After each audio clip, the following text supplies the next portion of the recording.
Hey guys, Technomentary with the video for you guys. In today's video, we're going to show you guys how to change the default browser on your iPhone on iOS 14 and above. This is a new feature that was introduced with iOS 14 and a lot of people don't know, but you can actually change the default browser that whenever you click a link or want to navigate and browse, it will be that default instead of using Safari. As you know, Safari by default in the previous generation always was the default browser for your internet browsing. But before we go ahead and get started, if you guys are new to the channel, we do a lot of tech news, reviews, and giveaways, so make sure to hit that subscribe button. To do whatever app browser you want to use as your default browser, first thing you're gonna do is of course go to the App Store and then search up your name of your browser. So we're gonna go ahead, browser for example, it'll give you Firefox and a lot more here. As you can see, Google Chrome, we got DuckDuckGo, Opera, and much more. Whatever your favorite browser is, go ahead and download it. And once you have downloaded, it's pretty straightforward to change it. You're gonna go into settings.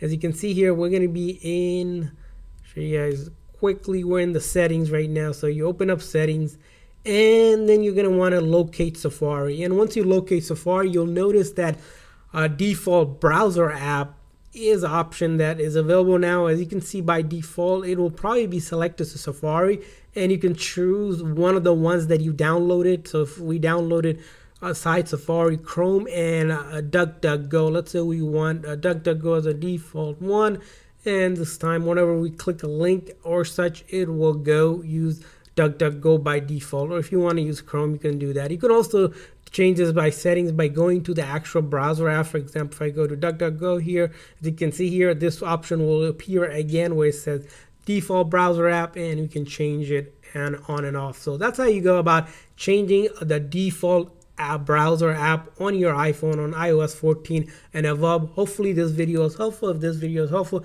please make sure to hit that like and subscribe button for future tips and tricks on your iPhone. Thanks for watching, guys.